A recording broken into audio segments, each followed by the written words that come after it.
Rama asked, "Lord, as your body had disintegrated on this earth, with what sort of body did you roam the world of the Siddhas?" The Siddhas are beings with supernormal powers.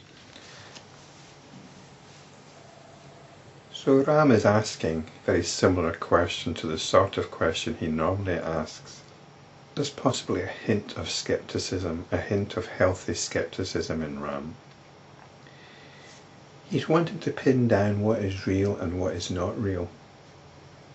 This is a very fundamental mechanism at work in most of us. We've usually got an inbuilt sense when that mechanism isn't quite working correctly in somebody. A kind of uh-oh feeling. This person's a little bit confused, to say the least, or deluded. So this mechanism of deciding what is real and what is unreal is a very important mechanism. But it's one that has to be ultimately ditched if you're pursuing self-inquiry. It might seem like a very dangerous thing to do, but it's no more dangerous than abandoning notions of personal selfhood or an external world. We have to look at our anxieties about this and move beyond them. So Vasistha has experienced the cosmic dissolution. He saw the subsequent creation. He saw a universe within a rock. He sees universes within molecules of air, whole universes coming into being with their retinue of gods, humans and demons. And he'd gone to a hermitage in outer space. He'd left his body there. Another sage had moved in and kicked his body out, just chucked his body out. So Vasistha's physical body's gone. So Ram is asking, well, how did you move around? So this is very much in Vasistha's imagination. Well, actually, it isn't, is it? What a strange thing to say that this isn't Vasistha's imagination. Is it in Valmiki's imagination? Valmiki, who's the author of the Yoga Vasistha? Or is that another story that we've been told? There are stories within stories in the Yoga Vasistha. The whole framework of the Yoga Vasistha is a story within a story within a story, at least. Perhaps the Yoga Vasistha was written down by somebody 1,000 years ago. A certain sage in Kashmir. So where's it existing now? It's existing in my imagination. And I'm perhaps putting it into your imagination. So that's the reality of Vasistha. He's imaginary. You might be interested in knowing, well, did Vasistha actually exist or not? It doesn't matter. It doesn't matter.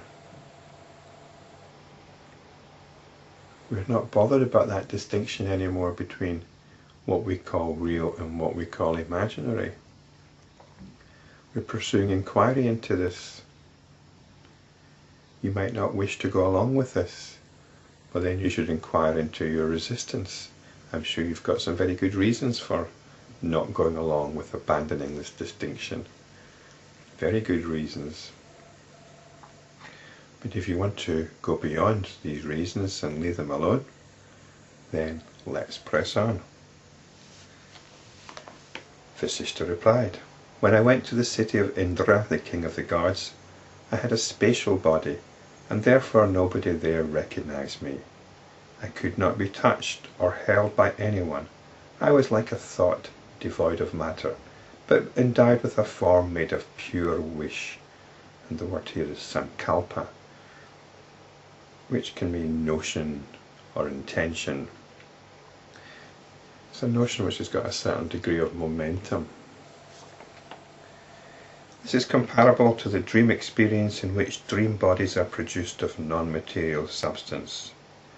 One who considers this impossible ignores the experience of dream, and one who thus ignores the obvious experience is fit to be ignored.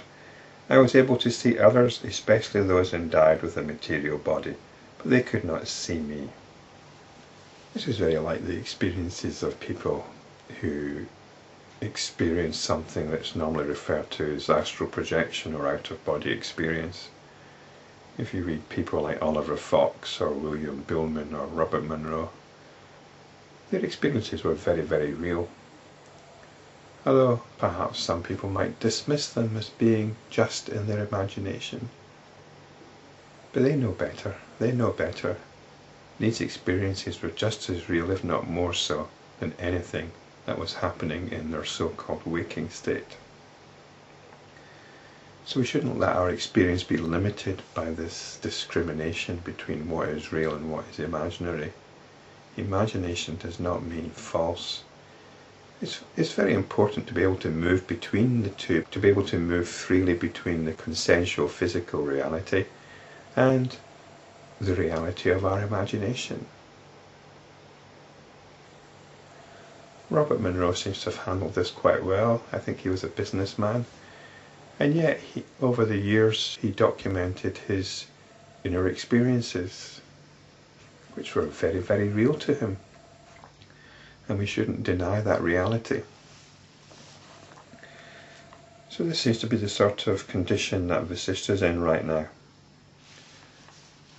Rama asked again, "But then how was it possible for that sage to see you?" This was the sage in outer space. Vasistha replied, "O Ram, people like us have the power to materialize and realize our wish. Nothing ever happens to us that we do not so wish. Only people who are drowned in worldly activities forget in a moment the fact that they have a subtle body. This is the Ativahika body. This is the body of our fundamental tendencies. And some people have the ability to move freely in this body. It's being able to experience your imagination firsthand. It's like somebody who is proficient in lucid dreaming. They can take control over their environment to a similar extent that we have control over our environment in our waking life, perhaps to a greater or lesser extent. When I decided, may this sage see me, then that sage saw me. People in whom the perception of division has been deep-rooted do not have the power to realize their wish. And this perception of division is the division into what is real and what is imaginary, with the understanding that what is imaginary is somehow not real. We dismiss that experience like we dismiss the experience of dreams. The experience of dreams, or the phenomenon of dreams, has huge implications. We are so familiar with the phenomenon of dreams, and yet at the same time we do not understand it. So we don't really think about it much. I suppose we're just waiting for the neuroscientists to come up with some theory. But the whole phenomenon of dreaming has huge implications for our understanding of reality. So when you diminish the reality of the imagination, the reality of dreams, then you're not likely to have the sort of experience that Vasistha is talking about.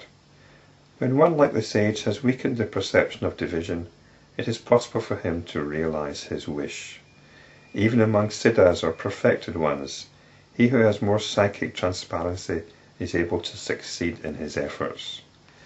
Psychic transparency, being able to see directly into your own psyche, being able to travel in your own imagination as if it was external reality.